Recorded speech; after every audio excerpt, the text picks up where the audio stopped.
Starting Tech News Weekly in 3, 2, 1.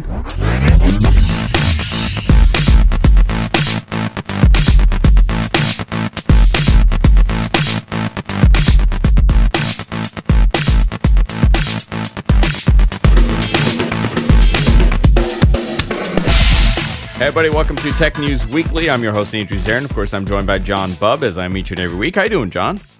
Hello. How's everything? It's good. It's been an interesting week, to say the least. Yeah, you've had...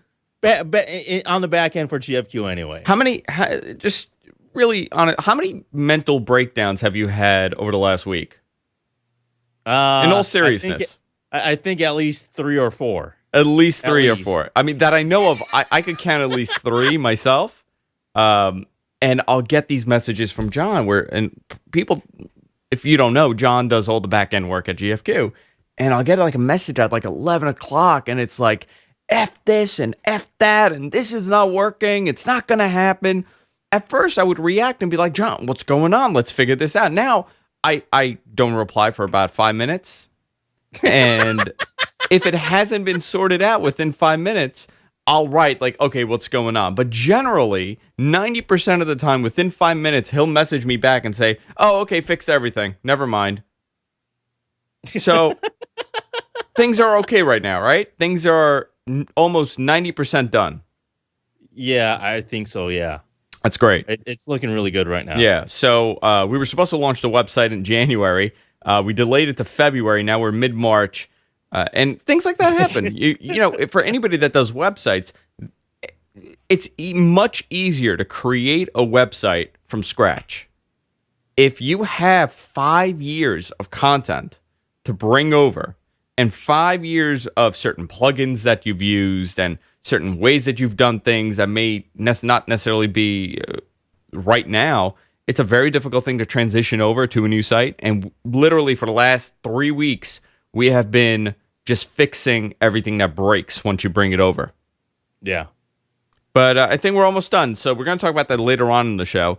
For people that have been asking, I've been tweeting about my weight loss. I'm down 14 pounds. Woohoo! And I'm going to talk about that later on in the show, too. We have a lot to talk about today.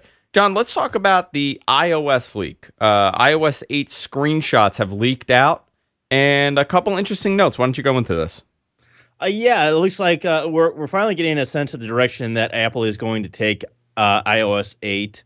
And in the leaked screenshots, we actually see some new icons for Healthbook and Text Edit and some preview stuff. Text Edit and preview, which is kind of cool. There's also something called Tips, which nobody really seems to be understanding what Tips is going to be. But Text Edit, of course, is going to be something that's going to be linked to the cloud, so that if you have something that's in the cloud, you can be able to preview it in Text Edit, which will be really nice. But it does seem like Apple is going on a very health and fitness kind of track with iOS 8. Which, you know, if you had asked me like a month and a half ago, I'm like, is that the angle that they want to take, really? Is that mainstream enough for people to say, okay, wow, this is really cool, I need to get this? I would have said no. Yeah. I wouldn't have said it was mainstream. Ask me now. I actually am very excited for this.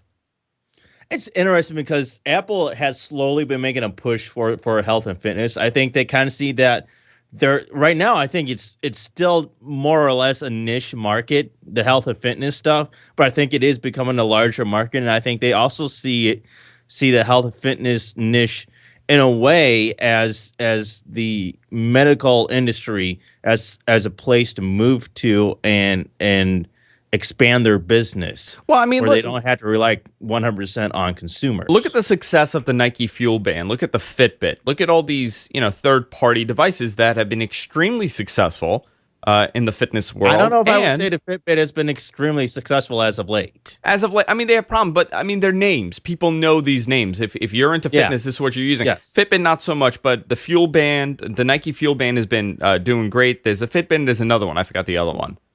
Yeah, I can't think of it at the top of my head, but these are successful products that a lot of people have been purchasing, and more people are health conscious. They're really into fitness now.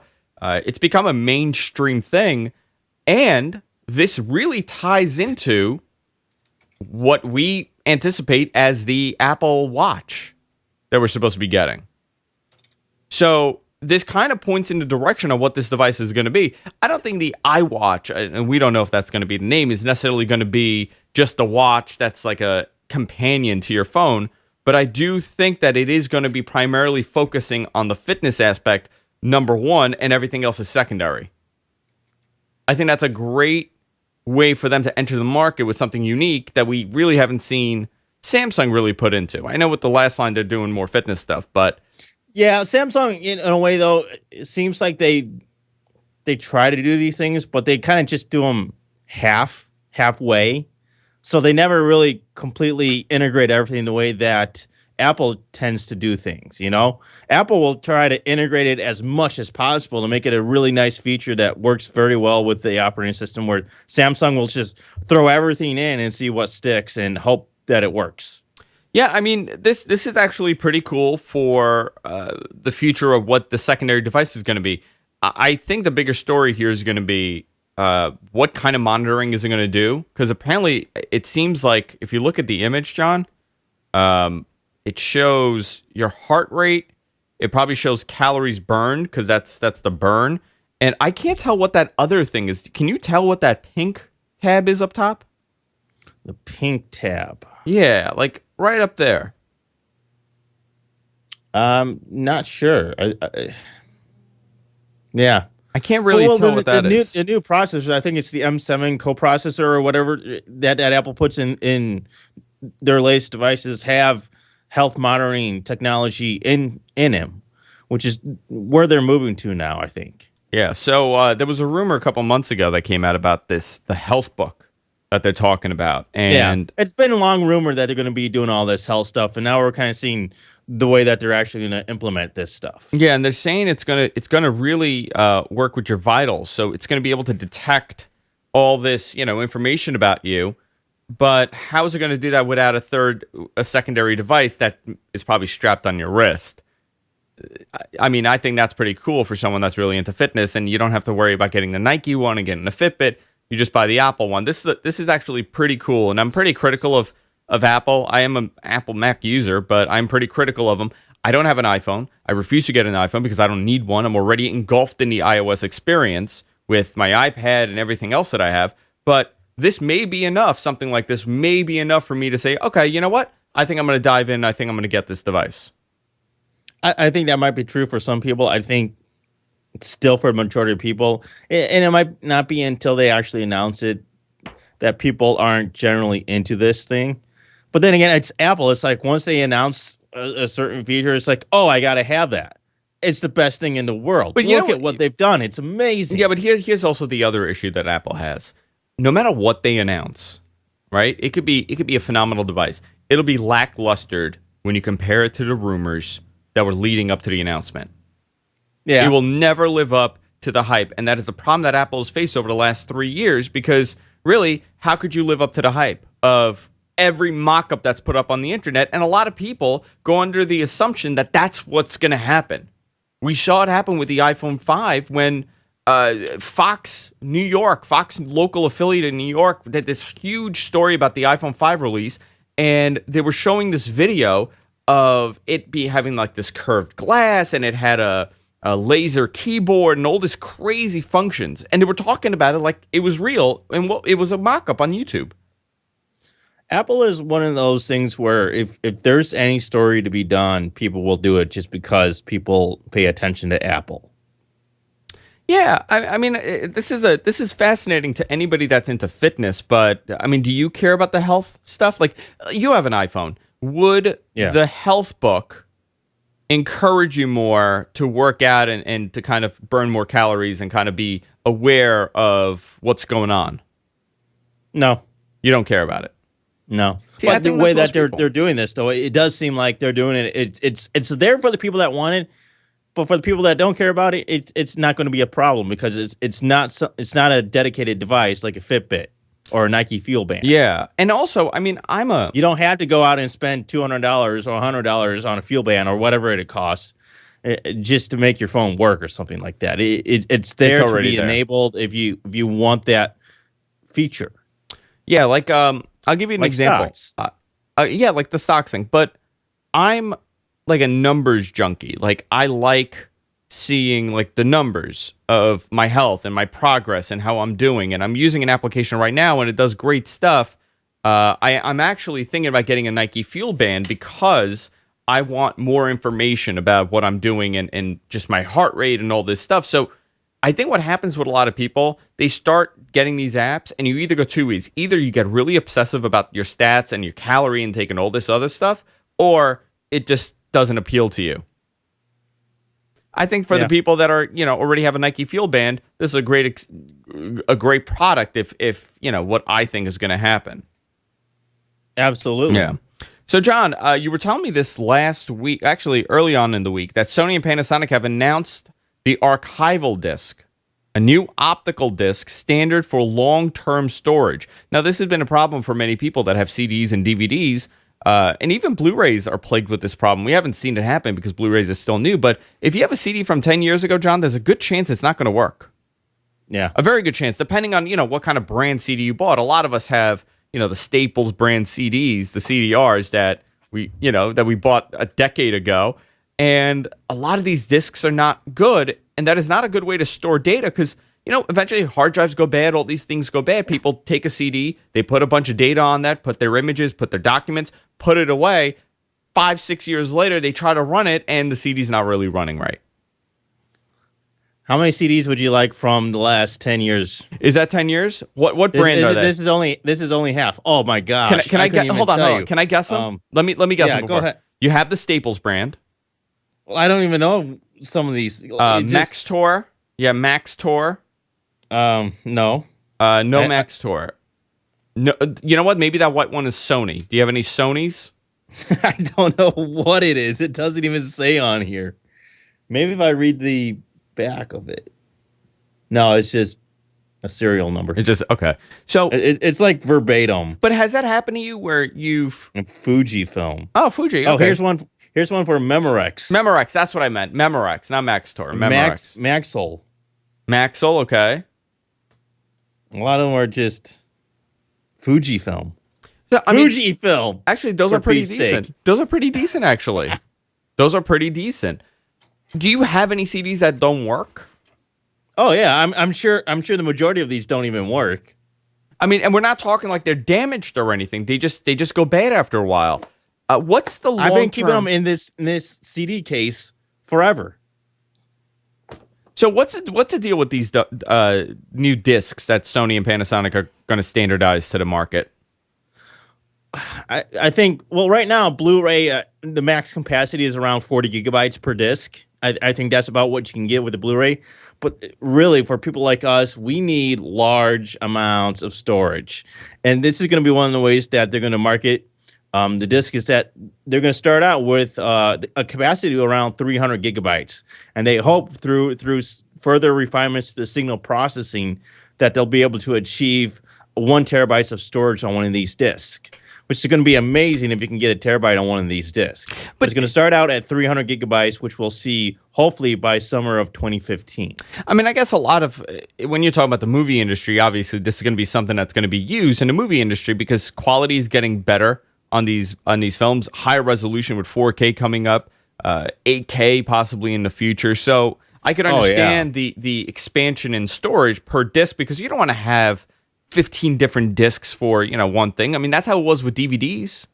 For a long time, it was like that where you had like 6 discs. Some movies had 4 discs early on. I have stuff like that where I've had so much data, and it's only been maybe like, well, this is back when I was just doing regular CDs or DVDs, where I've had to use 4 to 5 CDs or DVDs to get the data that I wanted to burn off my computer. So what they're saying archival discs, are they talking about the future proofing of the disc where it doesn't get bad? Is that part of this marketing for this device, for this disc? It's interesting. What they're saying is that these discs are going to be intergenerational compatibility between different formats as the standard matures.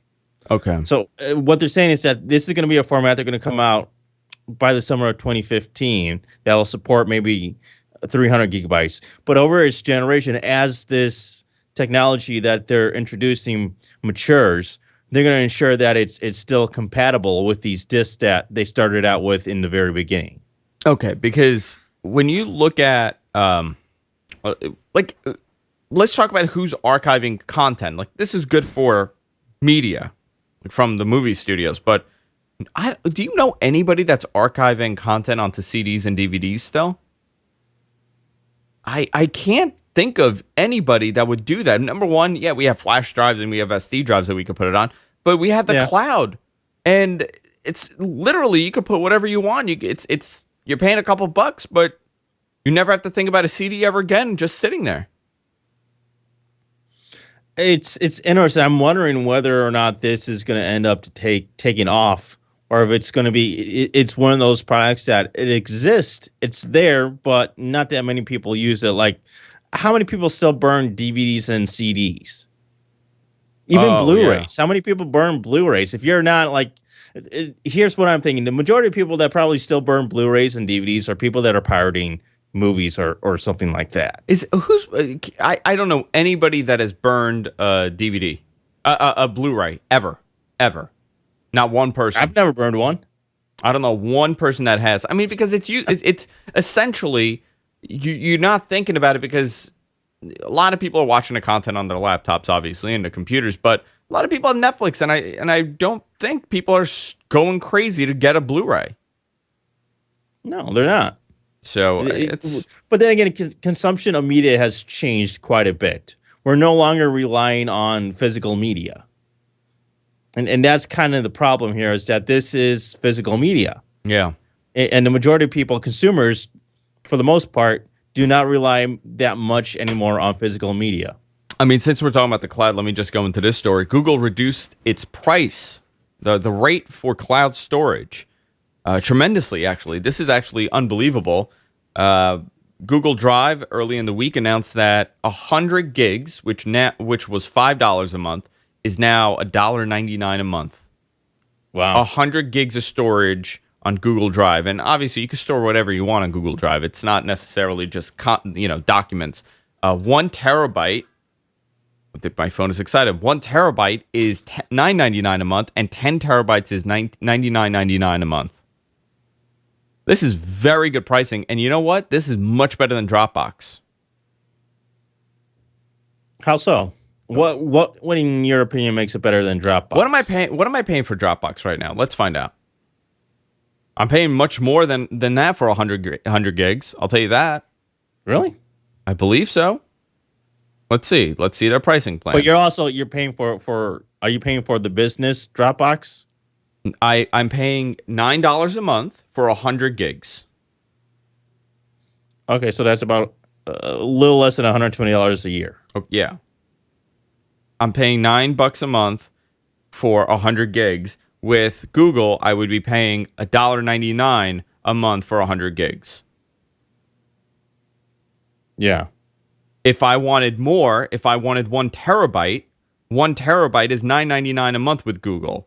200 gigs with Dropbox is $16.60 a month. 500 gigs is $41 a month. Google wants to suck up your data. That is a very, very, it's very expensive compared to what Google's doing.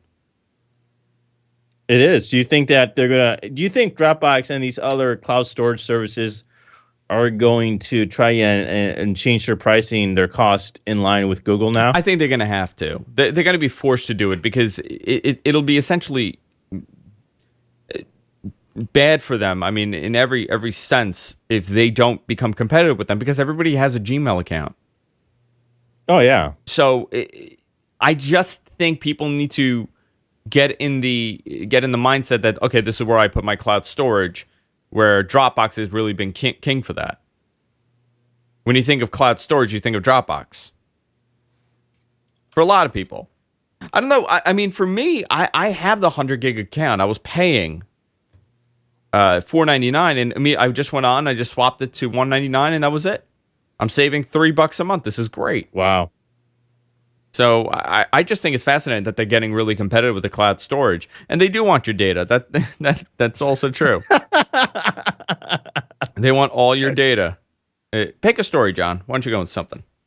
I really want to talk about what Les Moonves, the CEO, the chief of CBS, said this week. Yeah, Les. CNET had an article where he was quoted saying that if Aereo, because this is the whole thing that's going on, is that a bunch of networks, including CBS, are suing Aereo, which is the digital TV service that you can get online, where you can like lease an antenna and get your normal over-the-air type of TV online. And they're being sued by CBS and other networks. The CBS chief executive, Les Moonves, said Tuesday that his company's namesake and broadcast network could go over the top or be delivered via the internet if Aereo's model of streaming over-the-air programming is ruled legal by the Supreme Court, or by whatever court it's in currently, which is very interesting. The quote that they have from him in this article just bugs the crap out of me. Because it just seems very silly and very mean-spirited. Yeah, I mean, he did this a while ago, where initially he had said he's going to make CBS a cable station, so they can't take it. He wanted to make it part of the cable network rather than it being over-the-air free content. Now he's gone back on that, and now he's saying, well, no, now I'm just going to make CBS an internet stream. Which, to me, I'm like, that sounds great. Yeah. You know what the problem is? That sounds great to me.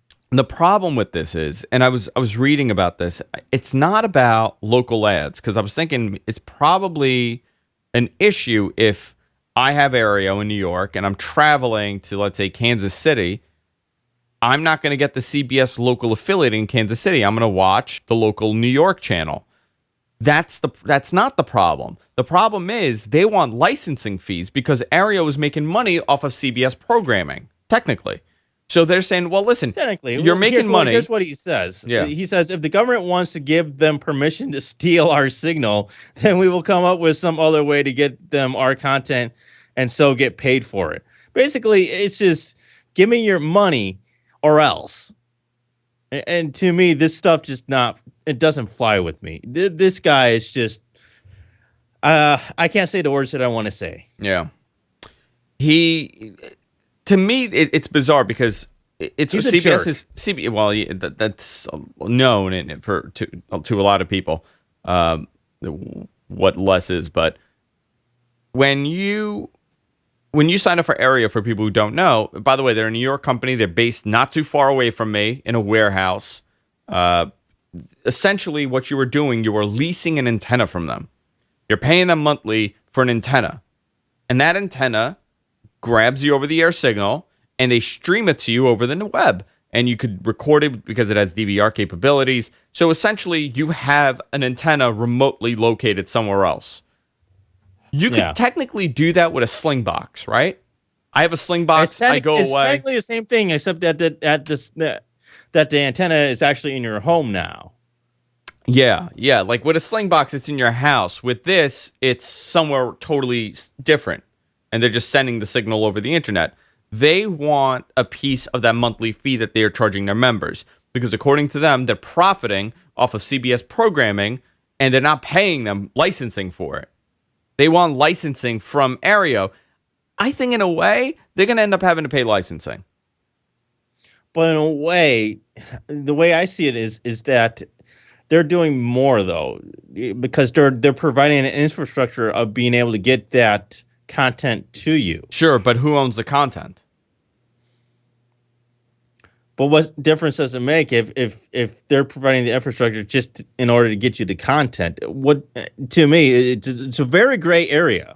I think essentially with the wording, I don't think they thought that there would be a problem. But essentially, what I would have done with the wording, and I don't know how far this would have gotten me, but they shouldn't have sold the TV service as the main thing. They should have sold the DVR service also with it.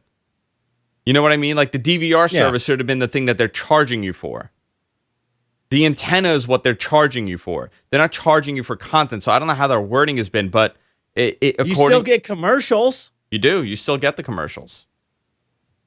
I'm curious And how isn't the that the way Supreme they Court is make going to their do money? this. If it's over the air, they're not making money from it anyway. So I'm, in other words, what they're saying is that they want to charge you now simply to have you view their channel. That's what they want. no, they're not They want charging more us. money from you. They're not charging us. But They're that's charging. that's what Les Moonves wants. No, Les Moonves doesn't want to charge us for the content. Les Moonves wants to charge Aereo and all the other providers that are going to be offering their content. But what he's saying, though, is that if Aereo's way of business is held up legally, then he says, well, that's not fair to us because we're not getting any money from them. You know what they'll do, and I'm going to predict the judgment. Okay, it frustrates me. They're going to. It's going to be a weird ruling, and at the end of the day, CBS is going to say, okay, well, how about this? We'll give you every Viacom station. We'll give you all our Viacom properties for a licensing fee with Aereo. We'll just get a small piece from every subscriber that we have. So if you're charging $9 a month, we're going to take $1 from it or $2, whatever. I'm just coming up with numbers right now. That way, it actually looks great for Aereo because now Aereo has all those cable stations. They have all this Viacom properties. Sure. And CBS is getting a licensing fee. I think at the end of the day, that's what's going to happen. And Aereo will eventually turn into a online cable network, a cable channel, provider. Which is exactly what I want. Yeah. Aereo is very appealing to me because they're the only service that has the ability to have some sort of cloud service to stream live TV. Nobody else is doing this. And you would think that somebody like CBS, Comcast, Time Warner, Bright House, they'd be able to do something like this. And they do to a degree, but it's so crappy. Yeah. And it's so few channels. It's not even the channels that Aereo is offering. I'm very much interested in what Aereo is doing. And to me, I almost feel like Comcast and CBS and these cable companies and everybody else is just stifling this innovation that Aereo has created. Yeah, they don't want this happening, but I do believe that Aereo is going to exist, but I think they're both going to get something out of it at the end of the day. There's clearly a demand for this type of service out there. Clearly. Yeah, clear. I mean, they're doing really well. They're actually sold out in New York. They cannot add any more antennas. They have no space. They are maxed out. That's crazy. I mean, like a month ago, I don't know if it's still maxed out, but the last time I heard, they were maxed out in New York. And Boston, I think they're in New York, they're in Boston. What's the other city that they're in? Let's see. They're in Detroit. They're in several of them. Are they in Detroit? Let's see. They are in Detroit. Coverage areas. Let's see. Here we go. Boston, New York, Detroit, Cincinnati, Baltimore, Atlanta, Dallas, Houston, San Antonio, Miami. Wow, they've. Oh no. Okay, so they're coming soon to a lot of them, but currently they're in Boston, New York, Baltimore, Detroit, Cincinnati, Atlanta, Dallas, Austin, San Antonio, Houston, and Miami. They're going to be adding Minneapolis, Madison, Chicago, Indianapolis, Cleveland, Columbus, Philadelphia, Pittsburgh, D.C., Raleigh, Durham, Salt Lake City, Denver, Kansas City, and Tampa. So they're expanding, obviously. I mean, that's a lot of markets to be in. And they're doing quite well. Let's just see what happens. Let's just see if they're going to be able to, stay in business. I hope so. Yeah. John, going to another story. Another story, huh? Another story. So Amazon is finally raising their prices for Amazon Prime subscriptions. This is something that we heard about, rumored that they kind of warned us about a few months ago, said that we're thinking of raising the price or cost of our subscriptions for Amazon Prime between $20 and $40. Well, this week they finally did announce that they actually are making these changes. They're going to increase their Amazon Prime subscriptions by $20 from $79 a year to $99 a year.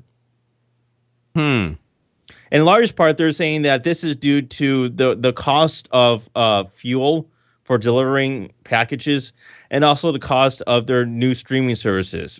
Just the fact that they're trying to get all this new content for Amazon Prime Instant Video. Yeah, I mean, I know a lot of people are up in arms about the price change. By the way, you could still get the $79 rate if you sign up within the week. I think you got a couple days left to sign up, but I mean, they're offering a lot. I don't know if I necessarily hate it. Do you?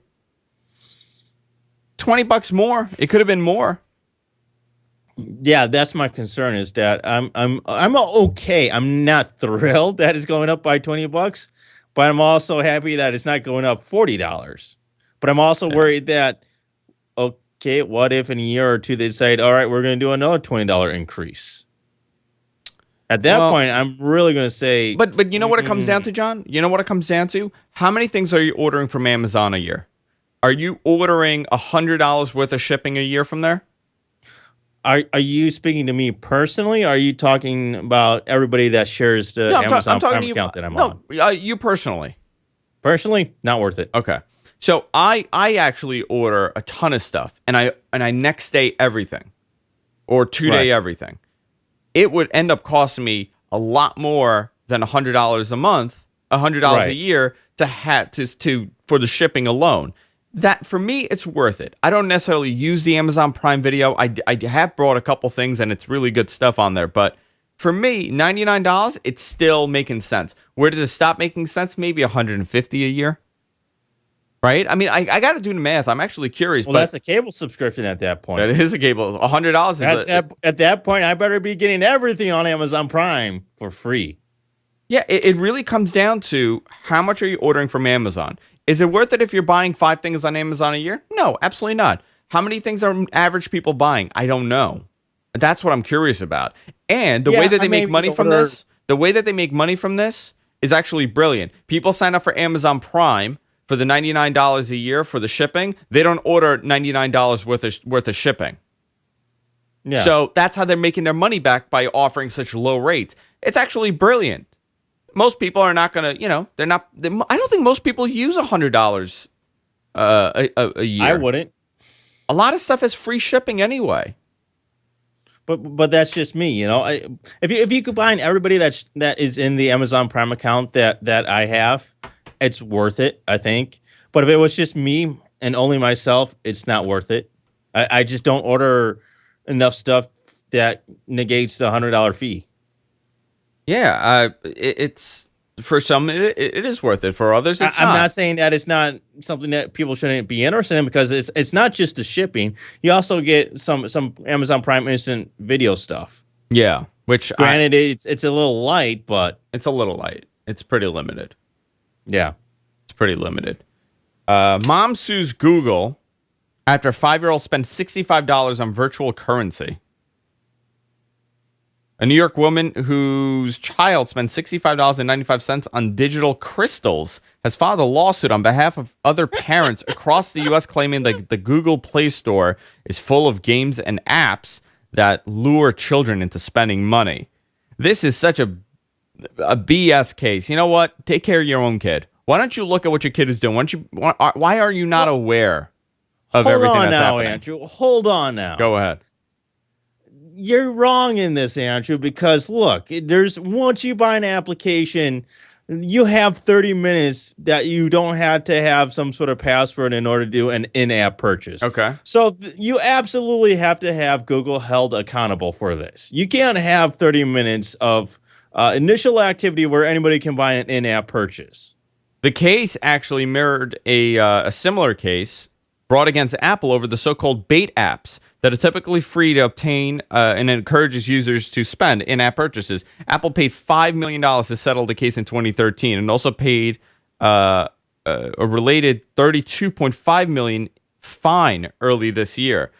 I don't get it. Listen, I don't know. I don't maybe because I don't have kids. I don't know, but I would hope that my kid would know better than to spend money on virtual currency. Like, I would tell them, like, listen, you cannot buy anything on this thing without asking me. But it was a 5-year-old. Well, I knew a lot of 5 years old. I knew not to spend my mother's money. I knew a lot. You know what? Same thing with those 900 numbers, right? When we were kids, there were those 900 numbers. You would call Santa Claus during Christmas. I never once called Santa Claus. You know why? Because I knew it cost money. And my mother told me, don't call these numbers. Liar, you didn't even believe in Santa Claus. No, I hate Santa Claus. But like, you know what I mean? Like, they had a lot of those, like, call and hear a funny joke. It's the same exact thing. You would call, it was free for the first 30 seconds. Yeah. And then after that, it would charge you $5 a minute. I know a lot of people that did that. Like, I know a lot of idiot kids that called that 900 number and spoke to a fake Santa Claus for hours. You know what? My mother was smart enough to say, Andrew, you see this number? Because I asked her once. I'm like, oh, can we call Santa? And she said, no, we can't because it's not the real Santa. And they're charging us $5 every minute you're on the phone with him. It's a big scam. Never call anything with a 900 on it. I never did it again. I never even asked. I just don't understand, like, are these parents just not watching their kids at all? No, they're not. I'm sure there's some I instances, understand but the fact that I understand the fact that they have this initial 30 minutes after downloading the application that you can do in-app purchases without re-entering your password. But at the same time, if you're just downloading an application for your kid that you've never used before, wouldn't you be watching them play this first? yeah. First of all, number one, Why wouldn't you be supervising this application that you just downloaded to make sure that it's okay for them, that they're not doing anything wrong? Yeah, because it's They're not everybody just else's mashing fault. the screen. It's everyone else's fault. You know what? It's like me throwing a baseball and it crashing through your glass, and I break your glass. You come to me and you say, "Can you got to pay me the $200 to replace my window?" And I say, "No, it's the baseball company's fault. This is targeting kids, and it's way too hard. It's going to break a lot of things, and we sue the baseball company."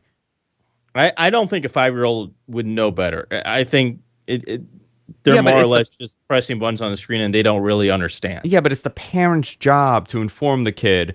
Do not do not buy this. Or how about this? Don't give your 5-year-old access to your device. That's a hard thing for many parents to do these days. By the way, Brian says I sound like a lawyer. I was supposed to become a lawyer. So I always like to take the other side. I think it's bogus. Like, why are we not responsible for what we're doing? Are we gonna sue the ISPs but because I've got society we're living in? How about this? Are we gonna sue the ISPs because Phil had an affair online? So it's obviously the internet's fault. It's the provider's fault. Why don't we sue them? We didn't know better. Nope. So silly. Can't be held accountable for anything. Silly. I know it's a 5-year-old and that's an adult, but it's still the same thing. You gotta, if you have a 5-year-old, supervise your kid, watch your kid. Don't give your kid the tablet and say, "Here, have a good time. I'm gonna go have some Pinot Grigio in the kitchen." Not gonna happen. Disable the damn internet on it after you download the application. You know what? Just smash the entire device. Just end it. Just end it. You're so mean. Who, me? Yes. A little bit. Asus could drop a dual OS following pressure from Google and Microsoft. So they are now not going to put this device out. Yeah, it was rumored that Asus was going to come out with this dual OS device that ran both Android and Windows Phone. Nobody really knows how this was actually going to work, but apparently they were just thinking of doing this, and Microsoft and Google kind of stepped in and said, "We're not crazy about that idea. We don't think you should do that." It's really dumb. Why do we need that? Why do we need that? It'd be interesting to see how they would do it, just to see how well it would work and whatnot. I mean, there are some laptops that transition from Windows 8 to Android OS that are coming out, I think, which would seem to work okay, but I don't know. But it's just what's one of the those market things. for this? Like, who is there a Exactly. Is there a market? No, they're trying to create one. I don't know. Listen, you know what would be a great market? This is what I think that should happen. I honestly think that Microsoft should rethink how they're doing this Windows stuff. Get rid of Metro on laptops, add it just on tablets, and then just go back to how you were. You're crazy. Windows 8 is fine just the way it is. It's perfect. It's user error. If you don't know how to use Windows 8, you just haven't been using it long enough. You don't know how to use Windows 8. Listen, it's perfect. Like my imaginary child that bought $60 worth of applications on Google Play. There's nothing wrong with Windows. How can you say there's that you can't use Windows 8? You know, dual boot made sense 5 years ago, 6 years ago. Kind of made sense. But now Microsoft has a portable tablet OS. We don't really need Google. Just interesting. I'm actually fascinated that there was pressure from Google and Microsoft that they actually cared that Asus would potentially put this imaginary device out. Yeah. I'm surprised that they weighed in and said anything at all. Because why didn't they just let them do it and see if it would even thrive? If people would be interested in it. It wouldn't. I mean, the companies have tried this in the past. I mean, we've been hearing about this since 2011 at CES, that we're going to have these dual boot devices, and it's not really making sense. You know what does make sense? How about those Chromebooks? You have a Chromebook that attaches to a keyboard, it becomes a Chrome OS. You detach it, it becomes Android. That makes sense. Sure. I don't know. All right, John. Time for picks of the week. Okay. You're first. I'm first. That is not the pick of the week. That's the pick of the week. This is the part of the show where we talk about a tech product, a website, anything that we are interested in at the time to talk about. Now, over the last, it's going to be 2 weeks on Monday, so almost 2 weeks. So we're talking 9 days. I've been on a diet. I'm eating really healthy. I'm exercising every day. I want to be bikini ready for the summer. Just like John. John wants to be bikini ready too. But I've taken a very aggressive attitude towards this. And the problem that I have is adding calories. So I don't know how many calories I'm getting. I don't know how many calories I'm burning. So my wife, Jess, she uses this app called Lose It. It's available on Android and iOS. And the Lose It app essentially counts everything that you're eating. So what you do, you put in whatever you ate. You put in the workout that you had. You tell it, I worked out for 25 minutes and I did crunches. And it'll tell you how many calories that you burned. Now, let me go to the website. This is the website. That's my profile. And it says, I spent 25 minutes lifting weights. I burned 71 calories. I spent 5 minutes doing sit-ups. That's 20 calories. So it does a whole thing. I'm down 13 and a half pounds since March 3rd. I want to lose 20 pounds. So I'm almost there. I'm over halfway there. Gives you, and you could also have friends, obviously. So I have a couple people that are doing this also. But it also keeps track of all the calories that you're doing, and it does your stats. So it shows Monday. If you're looking at this chart, John, Monday I did really well. Do you see what happened on Tuesday? That was what happened there, Andrew? So everybody says drink vodka because it's better. It's very low in calories. Drink vodka. It's low in calories. Well, I did drink vodka. It's 70 calories each. Plus, my bartender has a heavy hand, so I literally drank a dinner's worth of vodka, according to this in calories. I consumed like 6 vodka, or no, it was actually 4 vodka and sodas. But because of the calories, I totally shot up. Like it was like 800 calories worth of vodka. So plus I had dinner that day, so it shot up. But look at Tuesday, look at Wednesday, look at Friday. Like I've ate nothing. So it keeps track, and it's actually encouraging because you see the progress of your friends on here, and it's actually pretty cool. I mean, I really like it. So let me click on my profile. It's my profile. That's stupid. Shames you into losing weight. Yeah, like it's actually really cool. So I can put in everything, and they have a premium version, which I haven't really looked into on what you're getting with the premium version. I know you get more stats. You could connect more devices to it. So there's a lot more options. But, I mean, this has been working well for me. I'm down 4,100 calories for this week. So that means let's say my calorie intake should be 1,500 a day. I'm below 4,100 calories for the week. So it's actually a pretty great app if you're looking to lose weight, if you're looking to keep track of your weight. If you're looking to keep track on how many calories you're burning. So my pick is the Lose It app. You can go to loseit.com and sign up, or obviously you could download it via iOS or Android. And that's my pick of the week. Cool. Your turn, John. I have a little surprise for everybody for my pick of the week. Uh-oh. I'm not exactly doing a traditional pick of the week. I'm not even sure if I can call this a pick of the week, but I wanted to do a sneak peek of the new website that we're working on for GFQ. Hold on. Are we going to unveil it now? We're going to kind of unveil it now. I don't know what all you want to show. Hold on. We need a drum roll. We need a drum roll. I can't do a drum roll. That's the new website. Ta-da!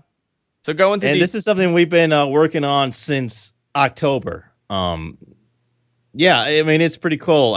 In the last 2 weeks, we've really been making a lot of progress on it. I think we're like 90% done right now.